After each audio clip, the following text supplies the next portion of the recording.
你找什么呢？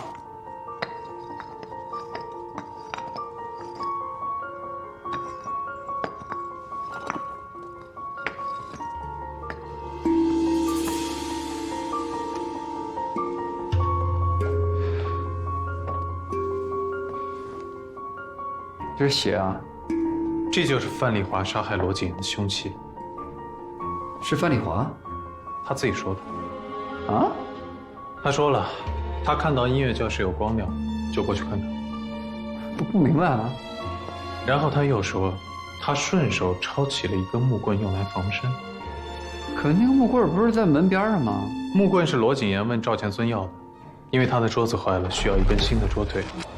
可案发之后，这根木棍并不在罗景言的宿舍里，而是跑到了音乐教室。啊！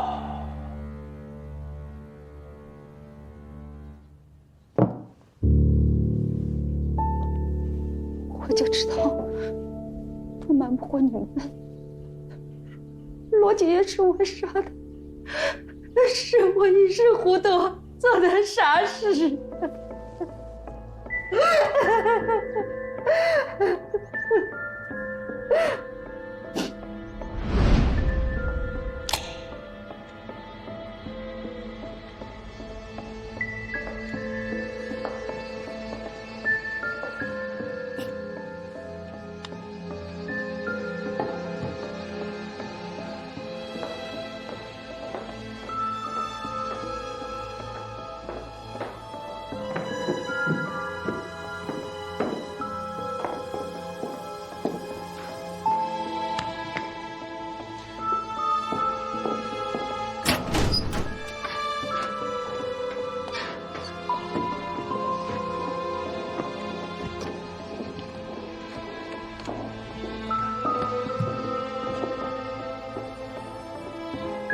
来的正好，给我看看这其他人的柜子里面都有没有什么线索。林杰肯定是发现了什么，就是不知道藏在谁的柜子里。动起来啊！还杵那儿干嘛？好，天天干点什么行？做什么事儿都唯唯诺诺。回头啊，那帮警察要是来了，还不知道他们会干出什么事儿。赶紧找，线索都得找着。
我杀了他以后也高兴，可是我一天都睡不好觉，无时无刻这个心就揪着，我眼睛都闭不住。求求你们，把我抓进去吧！求求你们，把我关起来吧！求求你们，把我关起来吧，好不好？校长，起来。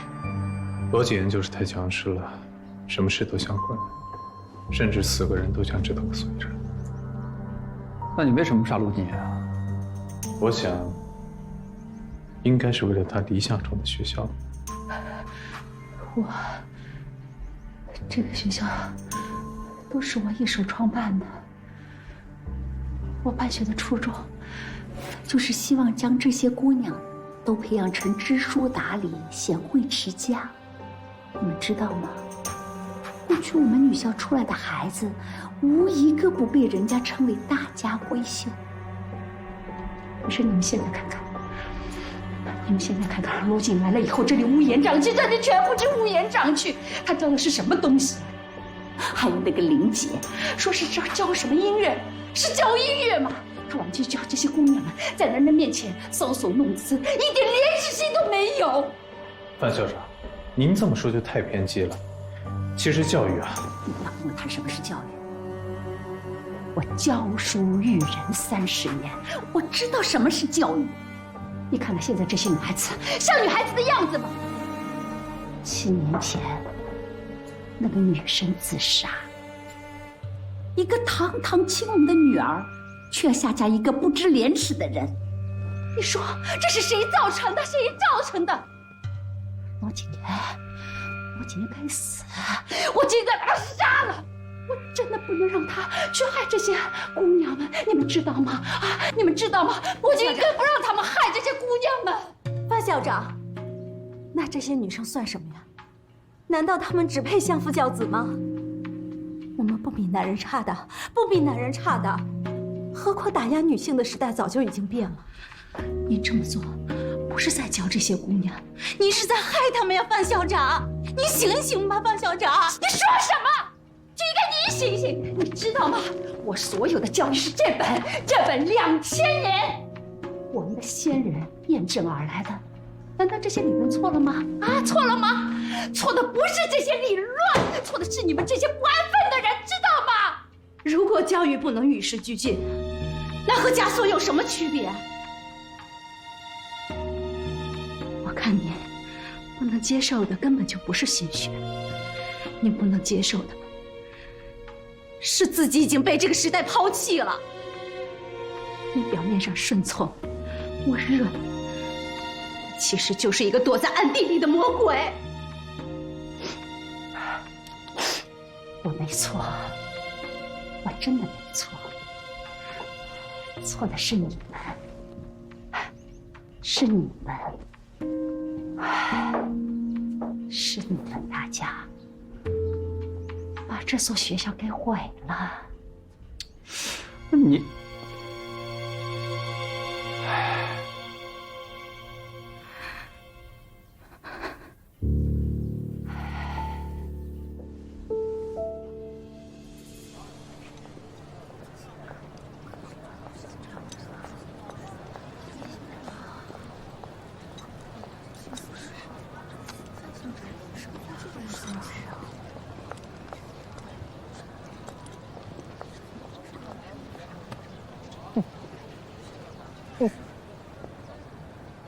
年轻有为，我就知道，只要你司徒大壮一出手，就没有破不了的案子。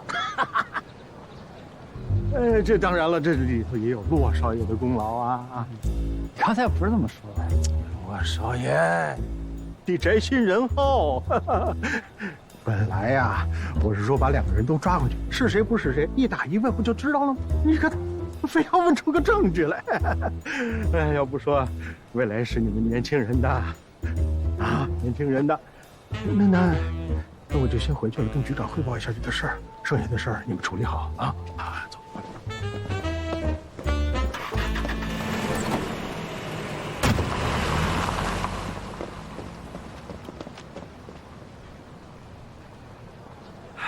干活见不着人，领工比猴都快。人家当多少年警察了，你才当几天，能一样吗？你还说我呢？那个范丽华封建迷信这种思想，你是最听不得的，你咋不反驳他呀？因为对范丽华这种人来说，反对的声音越多，越能让他笃定他自己行为的正确性。在你看来，是他想要禁锢人性跟自由，可在他自己看来，是那种我不入地狱谁入地狱的自我感动。没想到，一向温润善良的范校长会做出这样的事情了。人一旦钻入牛角尖，就很难出来了。2个校长，一个杀人，一个被杀的，都乱成这样了。我之前跟你提的换工作的事儿，你要不考虑一下？骆探长，你的好意我心领了，不过我有自己的打算。今天辛苦2位了，这件事情我还要跟校董会写份报告，我就先回去了。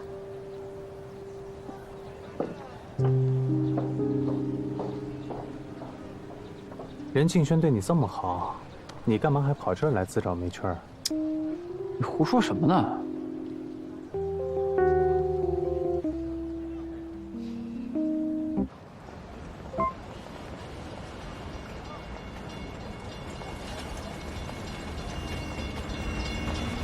不对呀，你不是说凶手的目的是宝石吗？是啊，那范丽华从头到尾没交代过呀。没错。那范丽华杀林杰是为什么？谁跟你说范丽华杀林杰了？啊？合着这案子没完呢？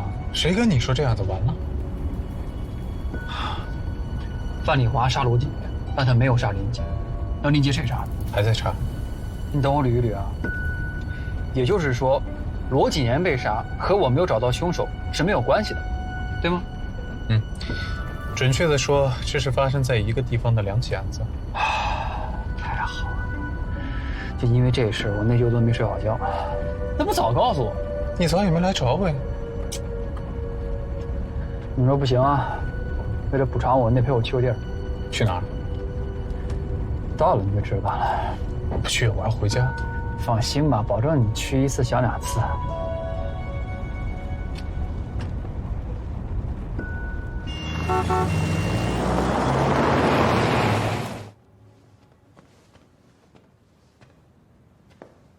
这不换衣服干嘛呢？赶紧换衣服去。你不回家，跑这儿来消磨时间？回家和我小婶儿大眼瞪小眼儿啊。静轩呢？去北京啊？真去了？真去了。他说要去学习去。我寻思吧，也是好事儿，将来和他妈可以打理我们家，就让他去了。你这人情商太低了，都不知道他们怎么跟你相处的。说的跟你情商高呀。去哪儿啊？回家。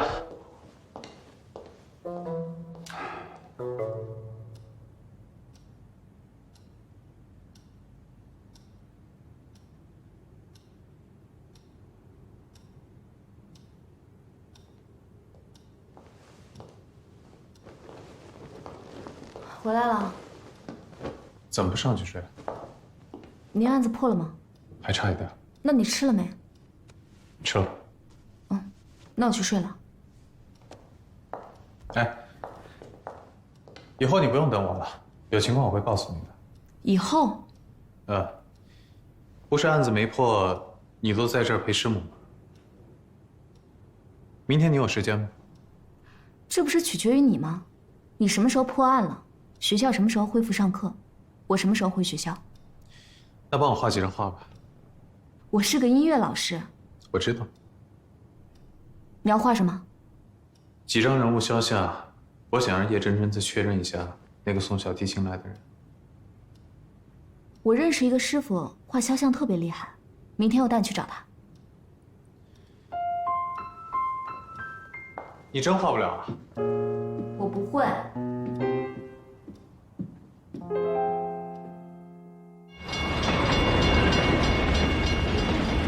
就在那儿。哟，周老师，老板，又来画像了？这次不是我，是我的朋友。啊，我想把这几张照片用素描的形式画出来，不过要换个妆，换上短发，然后戴个帽子，再戴眼镜。你这朋友不是有点啥特殊癖好吧？不是，他是侦探。啊，得嘞，得嘞。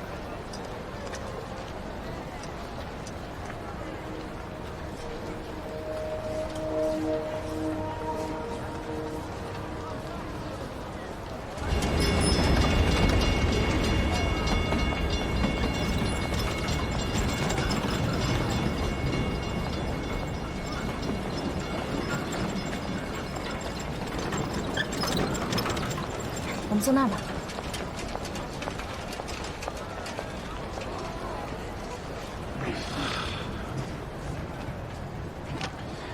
是这样吗？短发，戴帽子，戴眼镜，和真真形容的差不多。去找叶真真。这是范校长，这是夏秘书，这是李老师，这是陶老师。那你看看，这4个人里面，哪个比较像那天给你小提琴的人？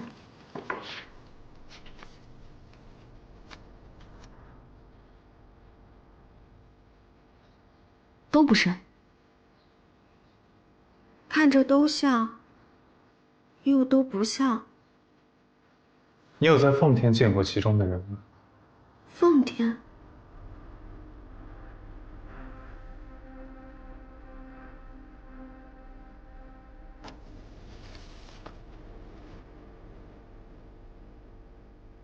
你在奉天见过他？我不确定，像又不像。周老师知道我脸吧不太认人的。你再想一想，好好想想。看着比李老师更漂亮，但又很像他。去过奉天？没去过。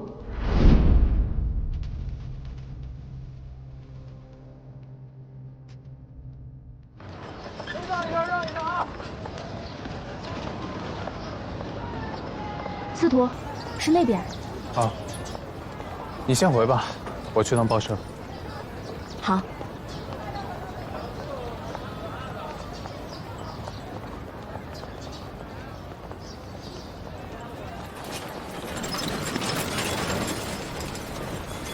司徒大哥，嗨，这是我查的女校案子的资料，可是现在都结案了，还用得上吗？两码事情，凶手利用闹鬼这传闻，让人们远离应用教室。林杰是因为撞上凶手才被害的。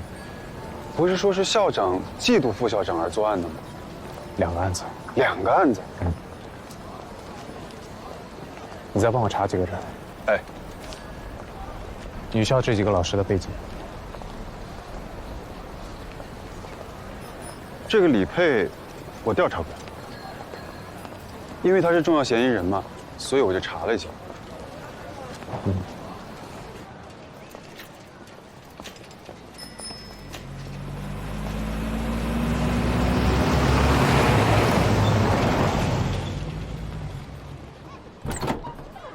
苏子阳，李佩失踪了，又跟丢了。进去说吧，太冷了。昨天你问完李佩话之后呢，他再没出现过。我手下的人以为抓了范丽华，这个案子就破了，结果没有我的允许，自己就给撤回来了。等今天早上再想找人的时候，消失了。那你的人都撤了，你怎么知道？夏如安过来录口供的时候说的，说他找不到李佩，以为他回家了，多亏我留了个心眼，问了小六一嘴，结果不问还好，一问我就炸了。算了，是我昨天没说清楚。你们把我送回去吧。不行，太危险了。就是因为这样，才要把我送回去。如果迟迟不能揪出凶手，我们不知道他还要再杀多少人。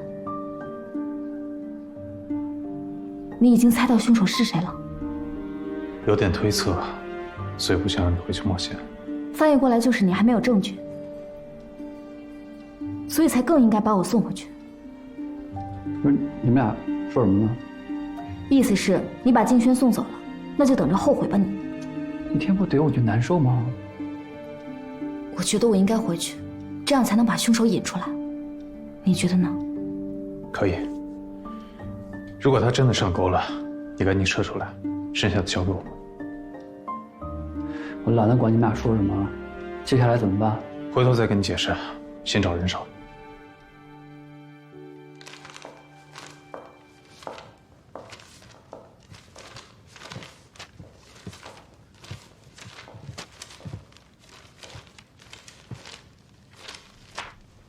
哎呦，吓我一跳，是你啊，周老师。当然是我了，要不然还能有谁啊？我以为是那个骆探长呢，天天找我。我也没想到，我才出去上课几天，学校就发生这么大的事情。这几天辛苦你了，有什么需要我帮忙的地方吗？啊，没事儿没事儿，反正董事会下个月就会定新的校长，我只要撑过这个月就好了。哎，你这提着琴干嘛呀？这不是我的钱，是叶真真的。这钱怎么都调不好，我想着帮她拿出去找人看看。哦，哎，那你下午再去吧，这都中午了，正好咱俩一起吃个饭。哎呦，不吃了，我最近在减肥呢。哎呦，吃饱了才有力气减肥。去吧，我正好也想跟你说说这2天的事儿。好啊，那就一起吃。嗯，我先把这个琴放回宿舍啊。好，那一会儿校门口见。好。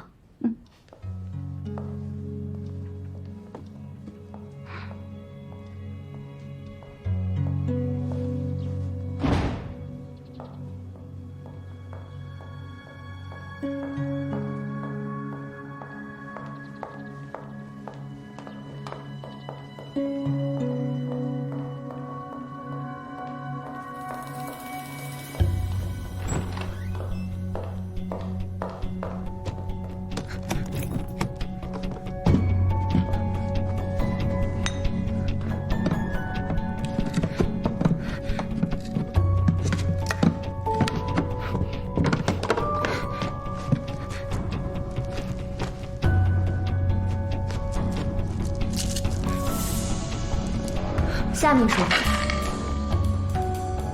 你在干嘛？你是故意的。里面的宝石呢？沾满鲜血的宝石，你受得起吗？那是我的钱。那不是你的钱，那是奉天印书馆老板的钱。为了这笔不属于你们的钱，你们还杀了2个人。哦，不对，应该是3个。叶真真的舅舅下落不明，也跟你有关吧？是4个。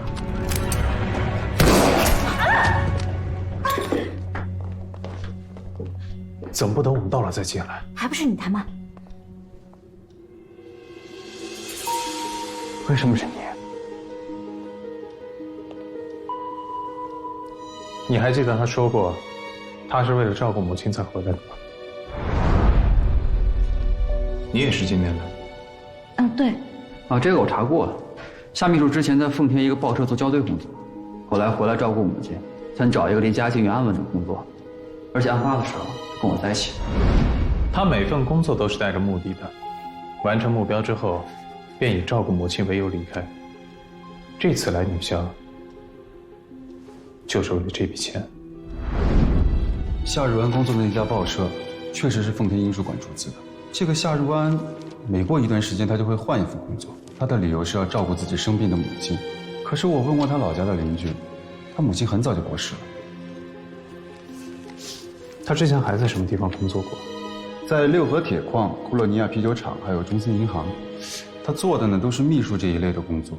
但巧的是，每次他离开以后，这些公司都发生过失窃，或者是重要股东消失的案子。知道他母亲的死因？听说是很严重的风湿病，死的时候家里是一贫如洗，连下葬的钱都是村里的一个老官夫给的。可这人刚下葬，这老官夫就逼着夏如安以身抵债。没过几天，这老官夫也死了。怎么死的？这就不知道了。反正人死了就很快的埋了。这老官夫也没什么亲人，据说在村子里也不受人待见。哦对，有人说这老官夫死之前，看见夏如安从他的房间里跑出去，之后就离开了村子。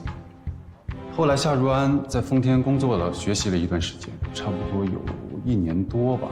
之后被一个老板娘给赶出去了。赶出去的时候，那老板娘说：“你身上的衣服都是我们家给的。”就愣是把人给扒光了，撵到了街上。这事弄得挺难看的，所以他应该是在奉天待不下去了，才来到哈尔滨。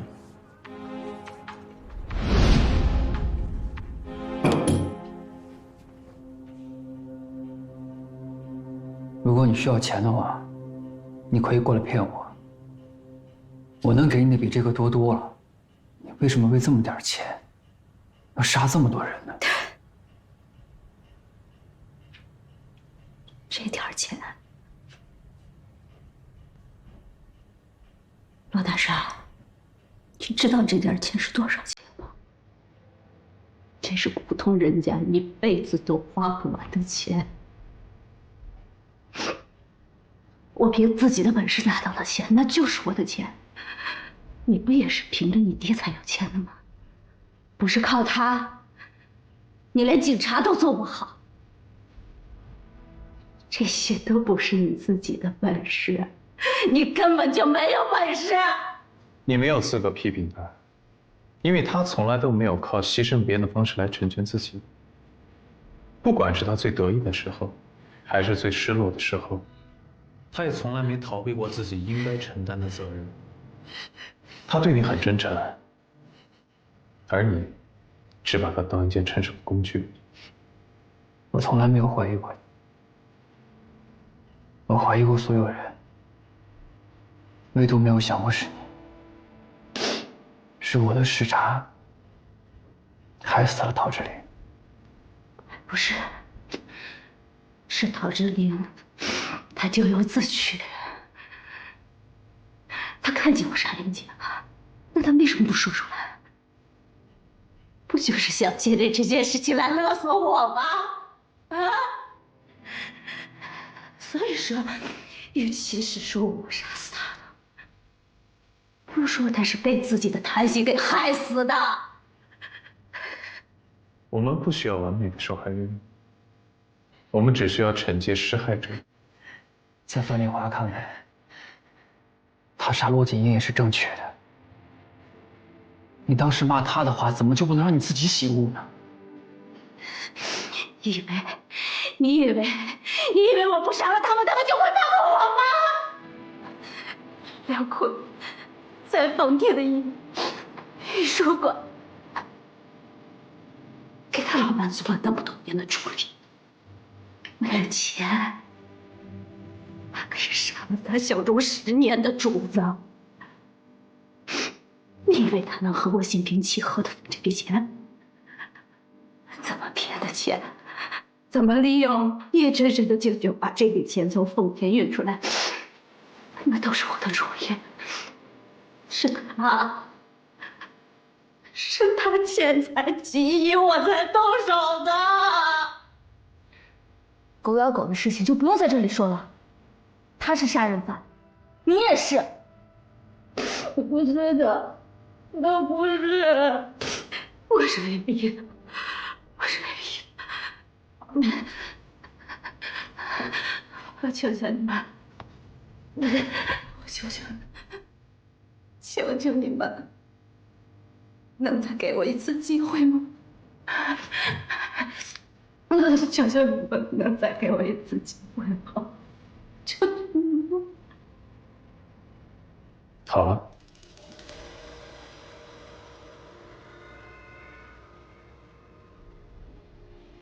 跟法官说。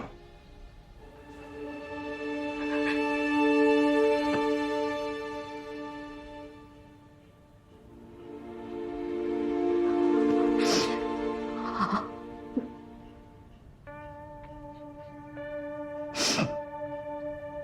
陆少爷，你是个好人，是我对不起你，我愿意跟你去警察局自首。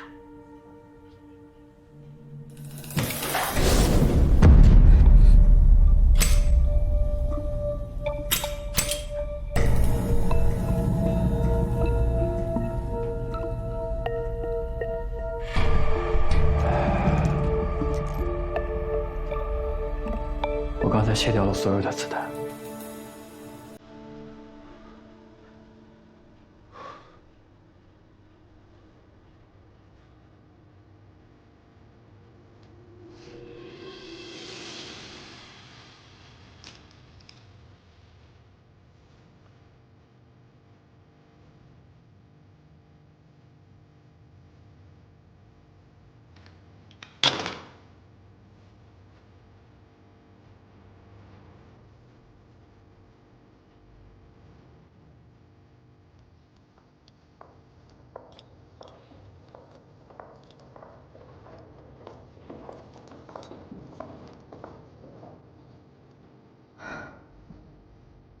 其实，小阮也挺可怜的。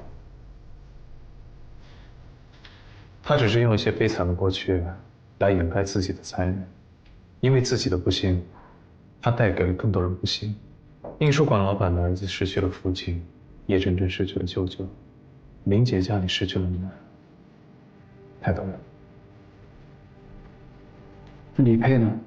李佩没问题，他的确去过奉天，可是因为一些原因，他没有办法说出来。有时间吗，李老师？我想跟你聊聊，聊一聊奉天的事情。你们怀疑是我杀了陶之琳？为什么隐瞒去奉天的事情？我没去过。没有，我从来没有去过奉天。可你的学生在奉天看到你。司徒先生，为什么去了奉天就一定是凶手？凶手去奉天办了一件事情，然后回到了哈尔滨，追查某样东西。林杰正是因为撞破了这件事情才被杀的，而案发中陶之令看到了，他去勒索凶手，所以也被杀了。我是隐瞒了，但是我没有杀人。如果你杀了人，现在跟你聊的也不是我。李老师，我知道，每个人都有秘密，可现在人命关天，如果你不愿意说的话，下次你只能跟警察还有媒体去解释。司徒先生，您结过婚吗？没有。真羡慕你，你没有结过婚，就一定不会知道，和一个不爱你的人结婚，生活将会是多么绝望。他是我生命里的光，只有跟他在一块儿，我才感觉自己是活着的。我从小就生得不好看，一直被大人教育要温婉和善、宽容大度，可是从来没有男孩喜欢过我。后来家里给我介绍了一个男人，他们说，只要男人肯娶我，我就应该感恩戴德。可是那个男人看好的，只是我女校教师受人尊重的身份。我们的婚姻维持了5年，我已经精疲力尽了。还好，后来在旅途中我遇见了他，我感觉得到，他是真的喜欢我，他欣赏我。可是，他已经有妻子儿女，而我也已经结婚了。所以，你去奉天是为了找那个人？是的。但是我到了之后才发现，他的妻子又给他生了一个孩子，所以我必须要离开。李老师，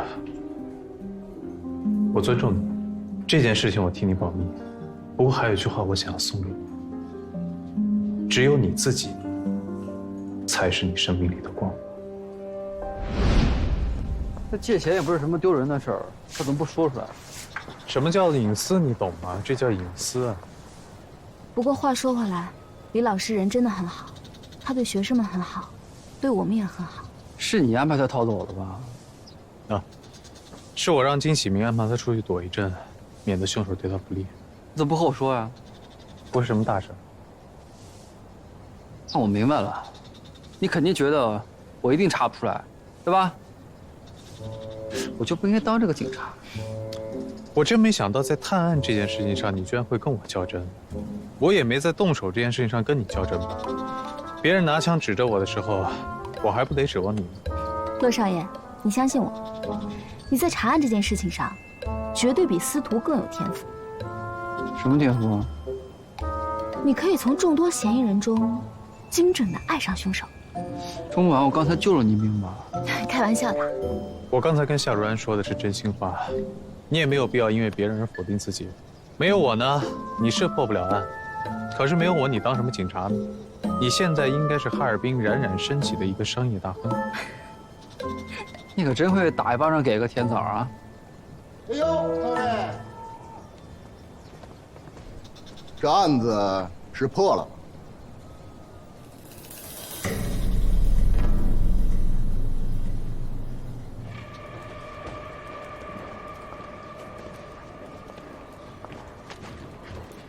刘二，哎，这堆什么呀？那老包哪来的？说是老大你要的奉天那边的资料。我案子都破了才给我送过来。挨个搜过去。老婆出警了，哪儿了？茉莉餐厅。啊，说是死了个人。跟我走一趟。死者茉莉，子弹由右侧太阳穴进入颅骨，导致其死亡。其手部有硝烟反应痕迹。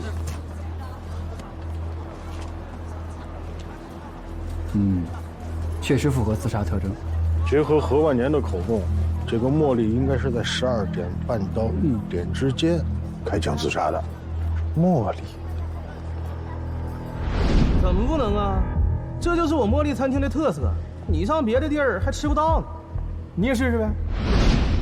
自杀？亮子，跟我来这边看一下。哎，我们不会有这事儿吧？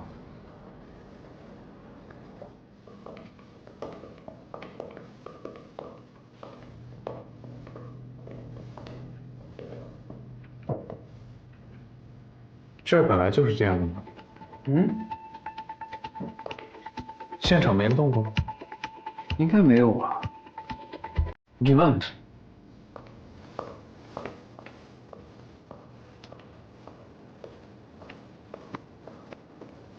你们来的时候后厨就那样啊？是，没人动过啊？没有。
你们俩一会儿再去录个口供啊。还问呀？就这点事儿，问了好几遍了。刚才能听到后厨有撞击声吗？没有，只有风机的声。这老莫有强迫症，这开了火，风机一响，声音那么大，外面能听见个鬼哦。也就是说，你们没人听到枪声？没有，但这子弹都穿脑门子了，这还枪子儿不是板上钉钉了吗？要不是今儿菜半天出不来，死半天都没人知道。你怎么说话呢？茉莉怎么说也是你合伙人吧？我没见过你。我是新来的，新来的服务员傻乎乎的，老莫一天能吼他800回。赵小玲呢？要不说老莫为什么自杀呢？哎，都是这小妮子给闹的。怎么说？感情呗。这小子来了没几天，赵小玲就跑了，去满洲里投奔他那个未婚夫去了。赵小玲有未婚夫？可不嘛，这老莫呀，还做着要娶赵小玲的春秋大梦呢。谁成想，人家未婚夫在满洲里啊，飞黄腾达，挣了钱了，就把赵小玲给接走了。自打那以后啊，老莫就跟丢了魂似的，逮着谁就和谁撒气，服务员什么的呀，全都跑了。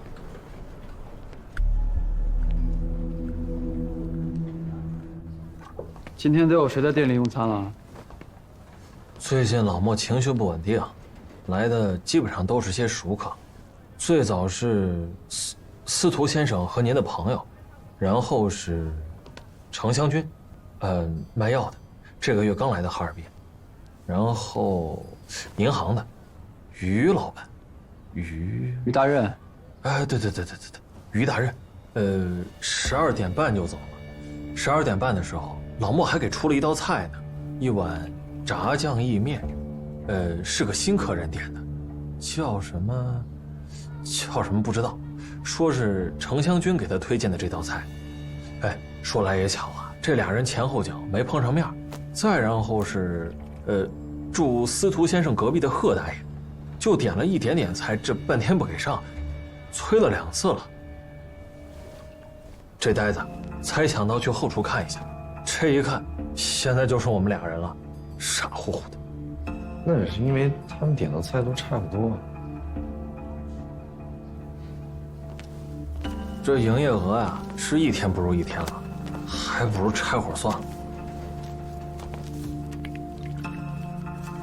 为了这点事儿就要自杀？要不说这老莫是个性情中人啊。知道他什么时候买那把枪的吗？这还真不知道。一个厨子要枪干什么？生火做饭呀。行，这些票就先放我这儿。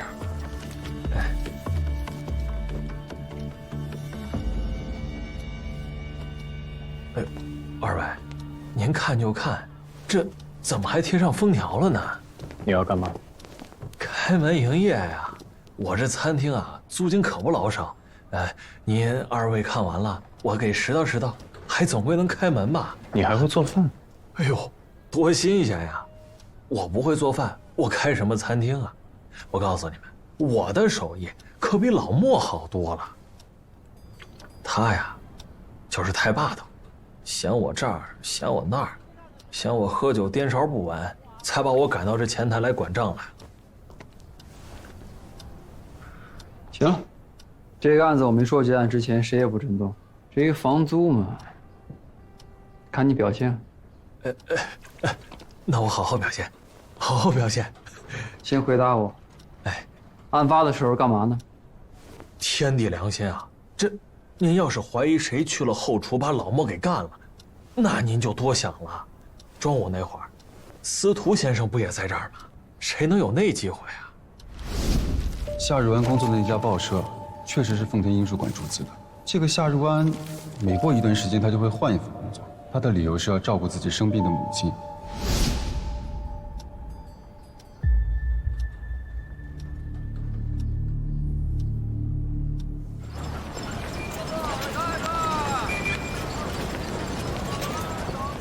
在想茉莉是不是真的自杀呀？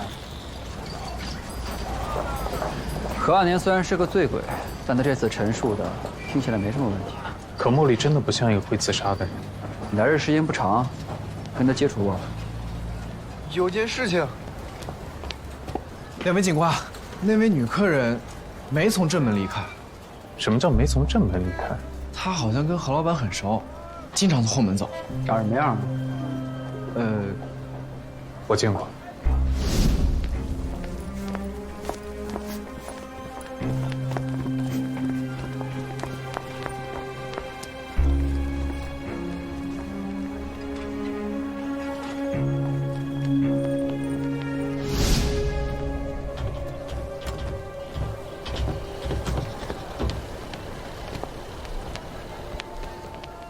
说吧。程湘军啊，他来我们这儿点过几次外卖，我给送过几趟。哎，不用，这个咋咋呼呼的女人，就住在一个小旅馆。她住旅馆？她从北京过来卖药的，不就住在医院边上吗？那我先走吧。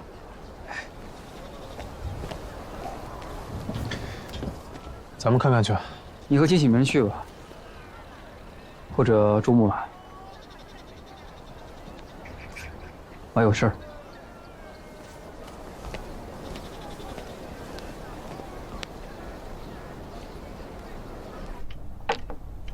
哎呦，糊了呀，子墨，小川回来啦？哟，你怎么回来这么早啊？我炖了那个海参汤，你喝一碗啊。不喝了。来，是吗？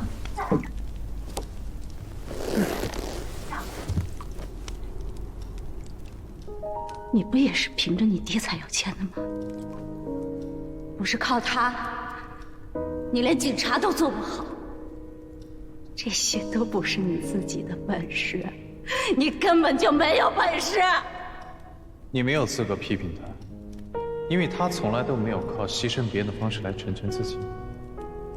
不管是他最得意的时候，还是最失落的时候，他也从来没有逃避过自己应该去承担的责任。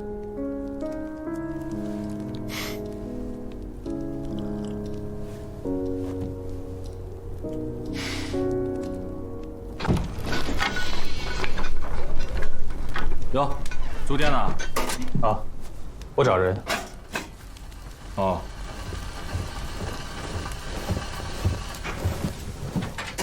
我想请问，店里有没有一位叫陈湘军的客人？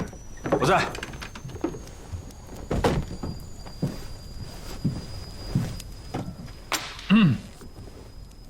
哎呦，哎，你说的那个程湘军啊，他不在房间。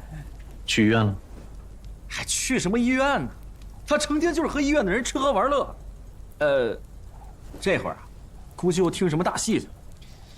他什么时候来的哈尔滨啊？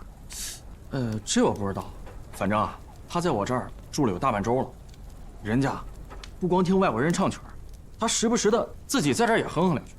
我就说他，你怎么不上台唱去？他就说他以前学过，就是没机会。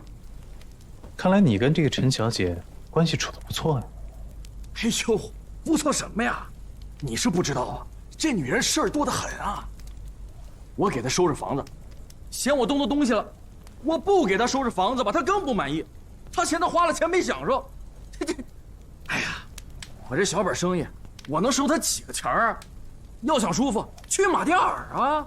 虽然是几个小钱，但您不是也挣着了吗？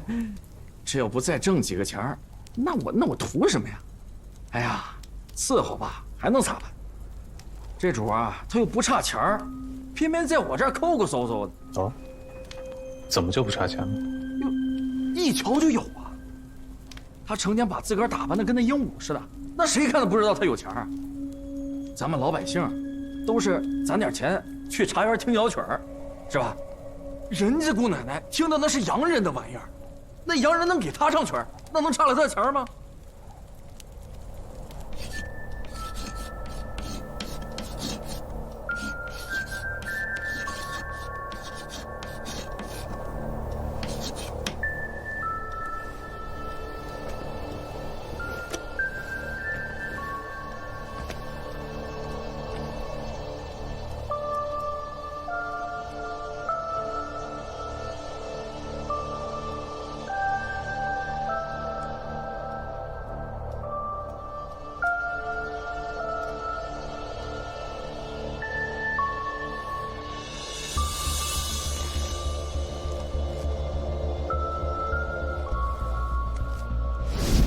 他大概什么时候回来？这个说不准，有时候他成宿的不回来，有时候吧，他出去溜一圈就回来了。这样吧，您明天一早再来，或者您留个条子，等他回来我转交给他，让他去找您。行，来。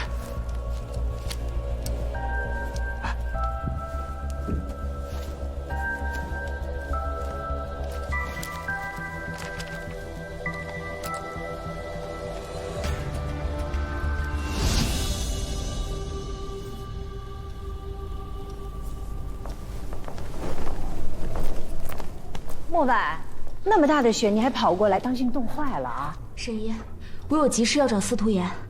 是因为茉莉的事情吗？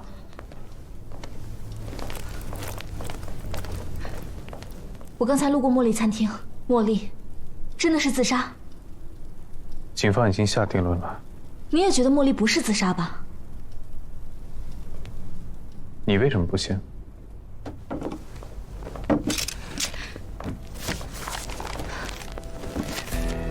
直觉，就是直觉。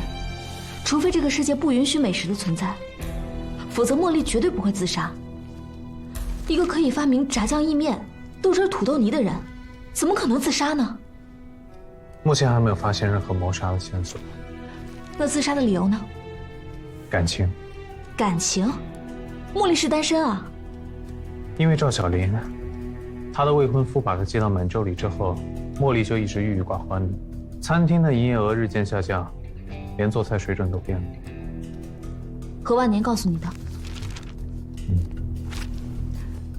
赵小玲确实喜欢过茉莉，但是茉莉的世界只有做饭。也许茉莉心里也有赵小玲，但是对她来说那些不重要，最重要的还是做饭。我认识他们挺久了，这些我都知道的。人也许会说话，但数据不会。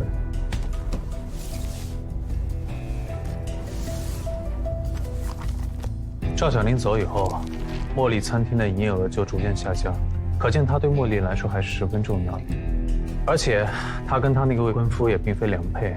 现在说在满洲里找到一份工作就把她接走了，茉莉肯定不放心。如果茉莉真有这份心思，她为什么不挽留小玲呢？也许她开口了，她就留下来了。正是因为她有这份心思，我才觉得她不会自杀。为什么？既然并非良配了，她怎么可能放心得下？茉莉餐厅的情况你比我熟，我想再了解一下茉莉的人际情况。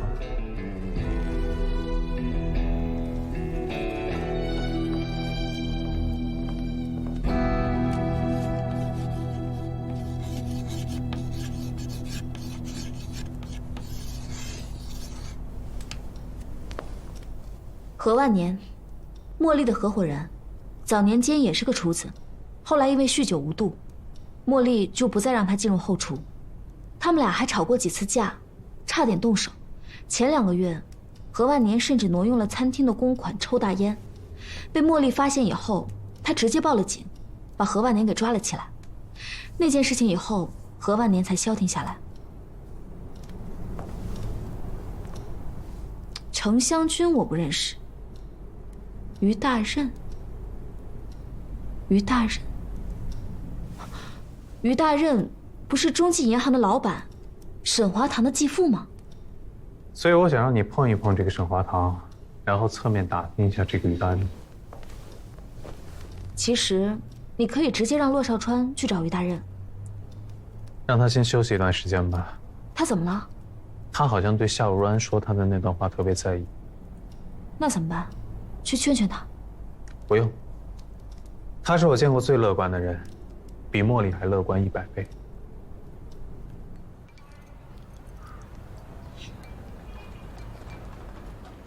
沈姨，又得打扰您几天了。看你说的，我一个人孤孤单单的，有你陪着我，多高兴啊！你就别跟我们见外了。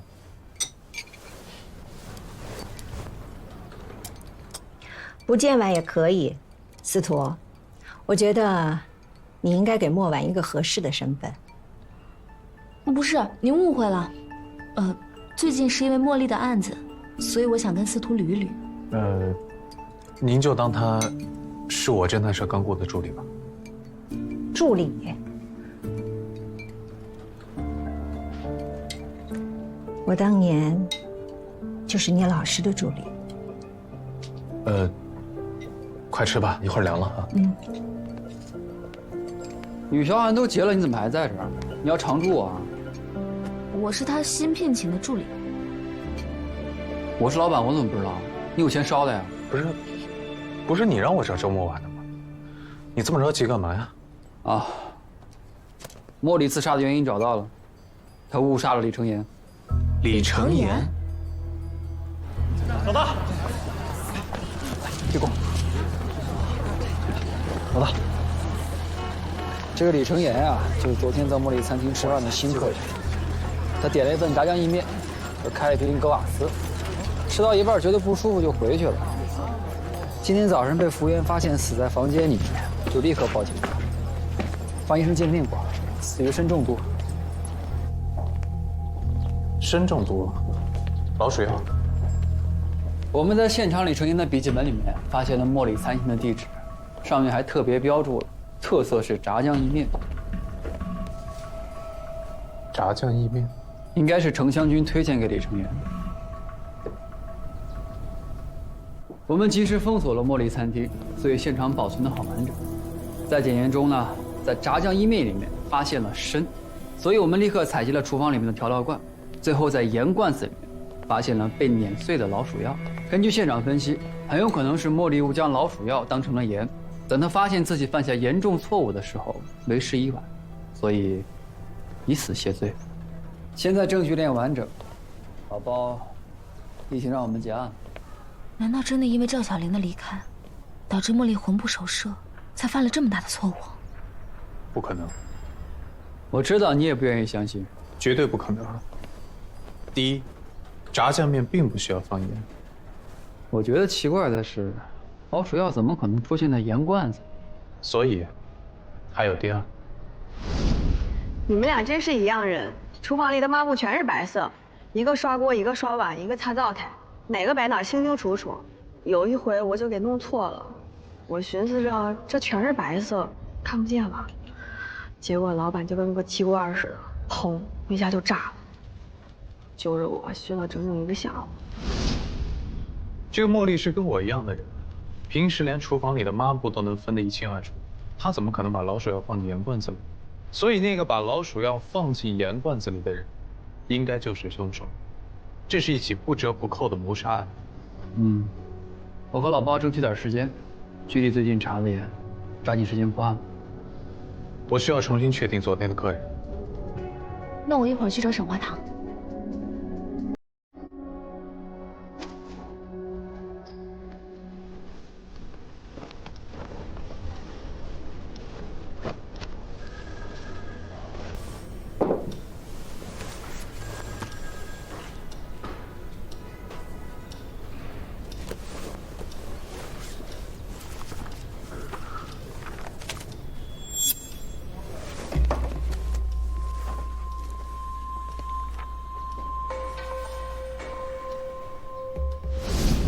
程湘军啊，他来我们这儿点过几次外卖，我给送过几趟。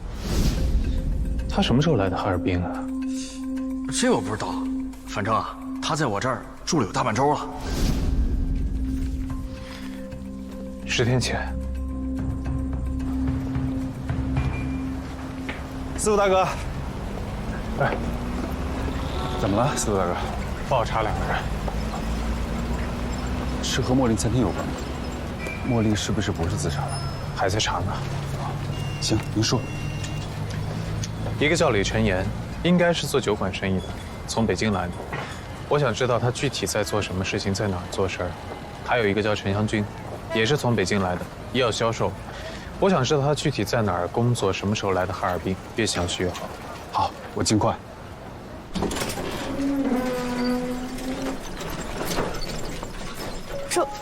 舒老师，别紧张，我来找沈华堂。请进吧。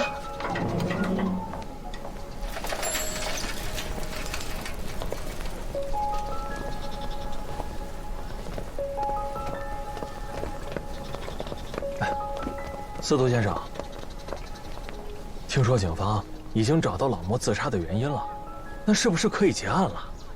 我还有些问题要跟你再确认一下。啊，哎，您说，你很着急啊？我着什么急啊？现在老莫人不在，但这家店总得开下去了。您看，您要问什么，尽管问。我也不想老莫走得这么不明不白，他连封遗书都没留啊。哎，您要是能帮我找找他还有什么遗愿，我真是感恩不尽。张小喜人呢？张小喜，他本来就刚来店里不久，这刚做顺手就出了这种事儿，人家孩子不得再找个工作吗？您要见他，哎，我找人把他给您叫来。你再跟我详细说说昨天的客人到店情况，谁具体几点来的，几点走的，怎么走？哎呦，这您就难为我了。要不您问点我知道的。不想说啊。行，我听说你跟茉莉也不是很对付啊，甚至还因为挪用餐厅的钱被他送进了警局。这怎么能叫挪用呢？这餐厅我俩是合伙人，我用餐厅的钱，不就是在用自己的钱吗？所以你就因为这件事一直记恨茉莉啊？我们这餐厅，哪个人跟茉莉没点摩擦？这赵小玲要不是逮着这次机会终于能走了，你以为她愿意在这儿待啊？还不是被生活所迫？这茉莉给她开的价钱高吗？茉莉不是喜欢赵小玲吗？就是喜欢才出的问题啊！茉莉先生，我尊重您是我的老板，但是我也希望您能尊重我的选择。哎呀，你那个男朋友根本就靠不住啊！他有工作吗？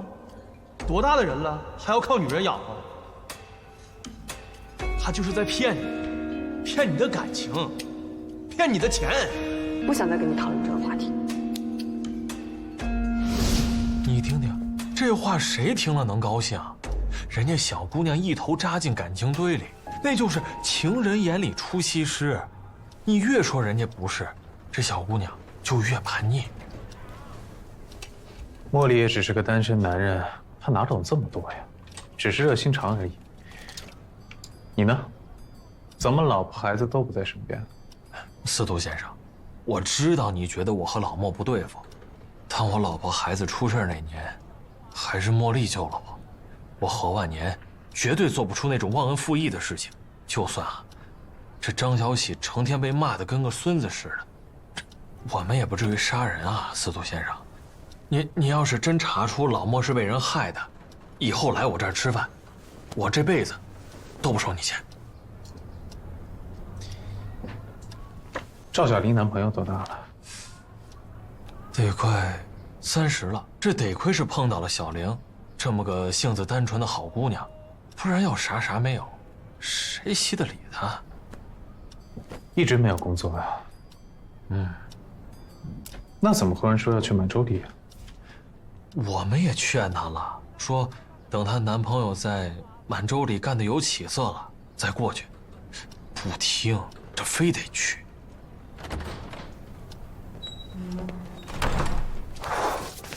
老板，您找我？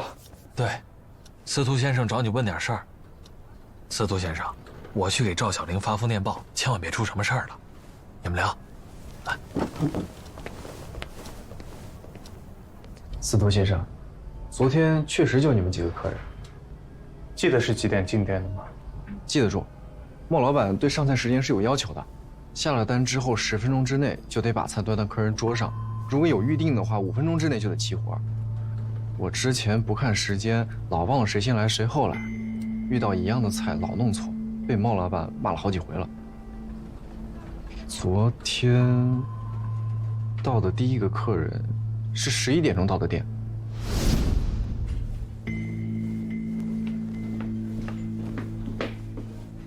这位客人，请问你想吃点什么？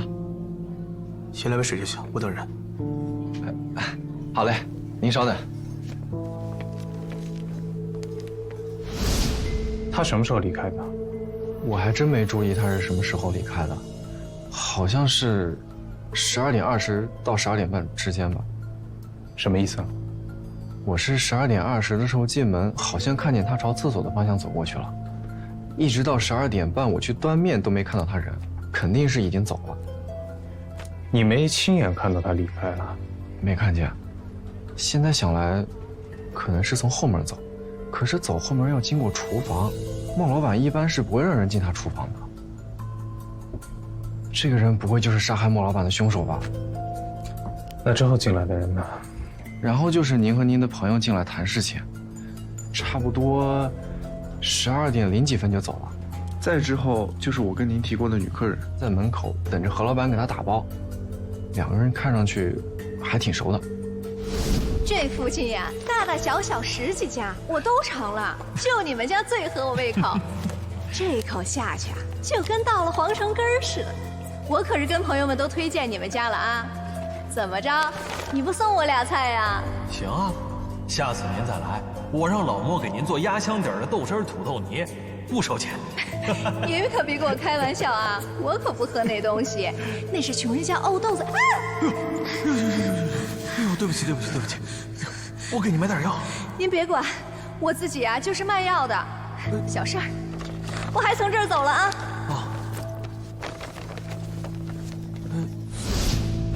当时是几点？好像是12点10分以后，因为那个大老板来了，穿着顶贵的西服，皮鞋也擦得锃光瓦亮的，好像是那个什么银行家，于大人。对，是叫这个名字。这位老板，你想吃点什么？本店特色有炸酱意大利面。于老板的餐是提前预定的，跟老莫说可以上菜了啊。好嘞。这位老板，您先坐，稍等我一下。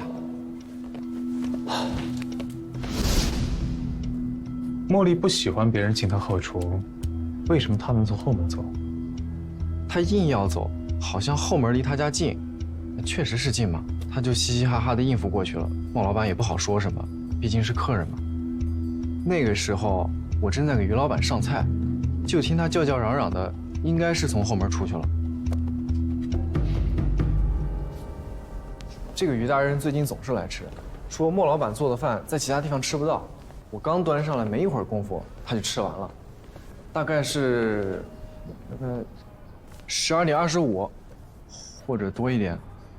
就是贺大爷来的前脚，这人就走了。这中间，李承言是什么时候来的？李承言？哦，您是说那位被推荐来吃的客人啊？12点1刻左右，就在那位女客人走了之后没多久。点单的时候，他说是被别人推荐来的这儿，还特意说了炸酱意面，所以就给他点了一份炸酱意面，1瓶格瓦斯。我是新来的，我哪知道他说的谁是谁啊？就这么给他下了单。他有没有什么奇怪的地方？那倒没有，就是进来的时候看了一圈，找了个没人的位置坐下。这个时候那个奇怪的年轻人都还在的，之后就没看见了。这位客人吃了几口炸酱意面之后，说味儿不对，就不吃了，付了钱就走。我也不敢跟莫老板说，要是有人敢说他做的饭味儿不对，他要跟人拼命的，我就悄悄把饭菜都收拾了。什么时候？于老板走了之后没多久，12点40左右。啊，这个人好像还在等什么人，最后身子实在不舒服，让我帮忙叫了一个人力车把他送回酒店的。还有什么人来过呀？贺大爷。12点半的时候，我刚让他坐下，何老板就让我去给刚才说的客人上菜，再然后我就去出菜口给贺大爷下了单。等了20分钟也没动静，我就去催莫老板。没想到，我知道了。司徒先生，这儿没我什么事儿了，你看我能不能？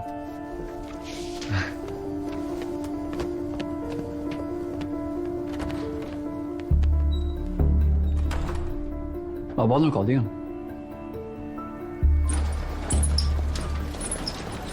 有什么想法没有？怎么，要培养我？听了我刚才说的，有没有什么怀疑对象？跟你破了几个案子之后，我觉得进进出出的每一个人都可以。说吧，先抓哪一个呀？行，那就先把那个什么都没点的年轻人抓了。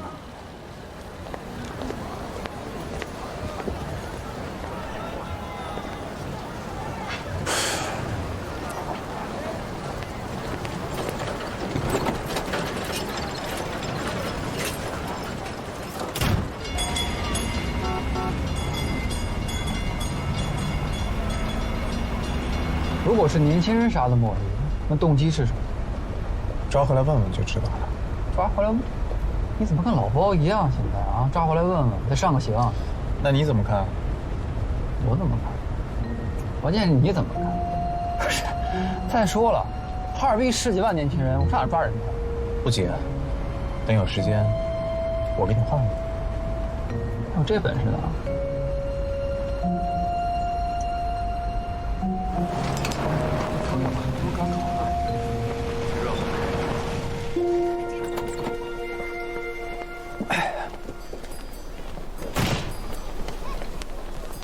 司徒大哥，哎，骆水爷，哦，李成岩我查到了，陈元军还没消息，我想着过来先给你送个信儿。请无手。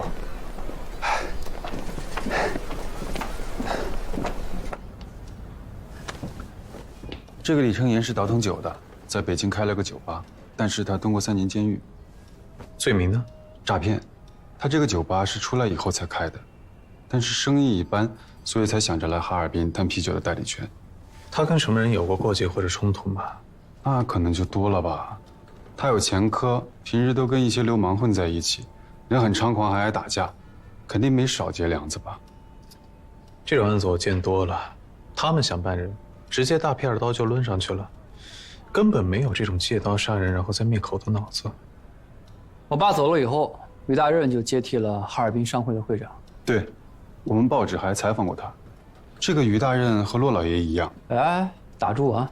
我爸和他可不一样，他满脑子崇洋媚外，也不知道这种人怎么当上银行家，可能是因为娶得好，但这种人吧，一般都没什么好下场。你看奉天商会那个会长，不就被人搞死了吗？没什么可比性。我们现在查的是李成岩，又不是于大任。怎么没有可比性啊？成天作奸犯科的败家子有什么可杀的？如果我是那个凶手的话，搞这么大阵仗，必须得挑个大的。餐厅里这么些个人，能让我布局谋杀的，必须得是个银行家。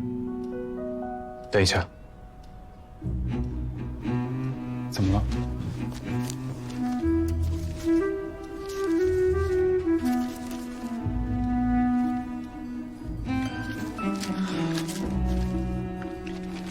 于大人跟李成岩点的餐是一样的。茉莉餐厅的预定是提前出餐的，所以于大人那碗炸酱意面如果不是提前订好的话，那碗面就不会到他手里。你和启明点的是咖啡、水果沙拉还有面包。于大任是炸酱意面、红菜汤，李成岩也是炸酱意面、格瓦斯。那个年轻人只点了一杯温开水啊。贺老头点的是烤蔬菜和面包。如果凶手的目标是于大任，那这件事情就非同小可了。那我得和老包说一声，如果真杀于大任的话，第一次没成功，肯定有第二次。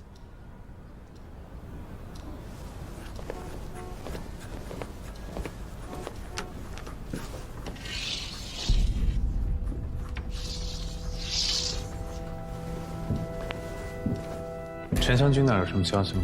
几家医院打听过了，他没去过，各大药房还在问呢。司徒，门口来了一些人，说要找你。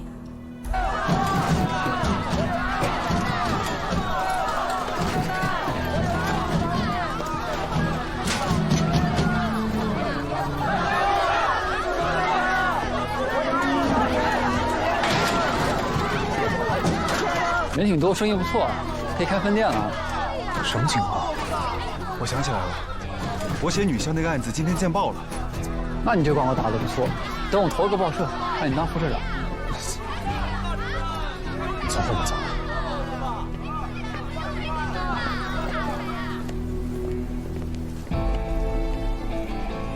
喂，小子，行啊！你上那3桩凶杀案，都被你给破了。啊，对，是我们破的。你们还有事儿，回来再聊。如果你不想自己的一天就被这么毁掉，最好不要去开那个门，全都是人。贺大爷，可以借个道吗？你知道我呀？茉莉跟我说过，您就住我侦探社隔壁。我给你搬把梯子。你这挺能喝呀。天凉，喝一口暖和。贺大爷，您整天在院子里忙什么呢？这你都看不出来呀？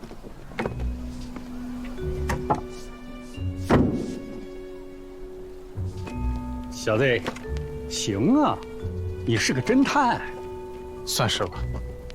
那一定破过不少案子吧？他以后会的。傅家店密室绑架案，啊，那会儿他还没入行呢。那一定是文昌街开膛手张三案。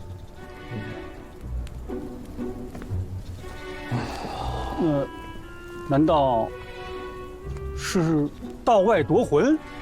我就办了女校这一个案子。哦，不过大爷您放心，以后我一定会再接再厉，不让你失望的。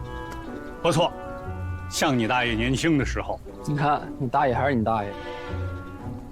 哦，对了，何大爷，茉莉出事的时候，您也去了餐厅。是啊，我去了。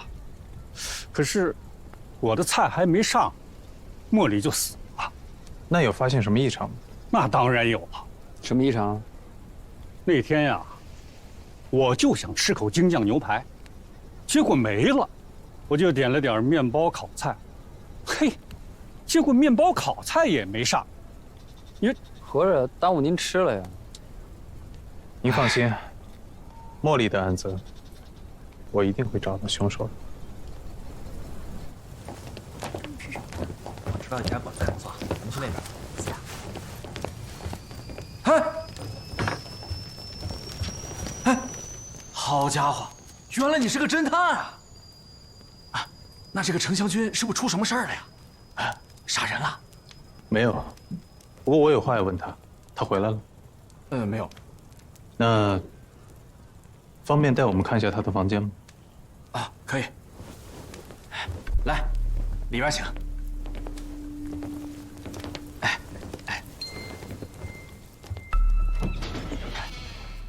请进。哟，哪有这么多人买他药啊？这么有钱，他这钱不会来路不明吧？哎呦，那他这钱花完了，要是盯上我咋办？他多久没回来了？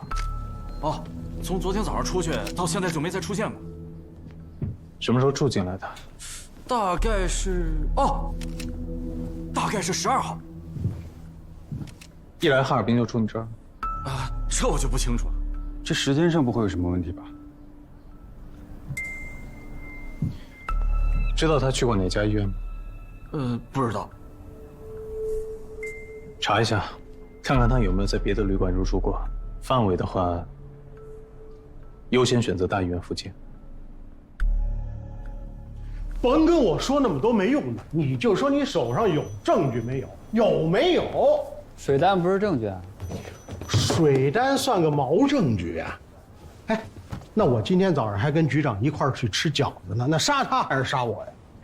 你呀，你现在老是停留在你认为、你以为、你猜测这个层面上，就想让我们警局采取行动。切，你以为警局是你们家盖的呀？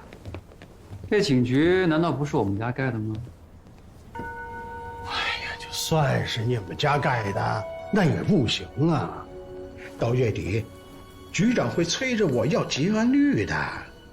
行，如果这2天于大人出事儿了，我保证让全哈尔滨的报纸上出现你的局子不做的。这臭小子，学会威胁我了啊！威胁你倒谈不上，我只是告诉你，这个呢不是我的猜测，是司徒言的猜测。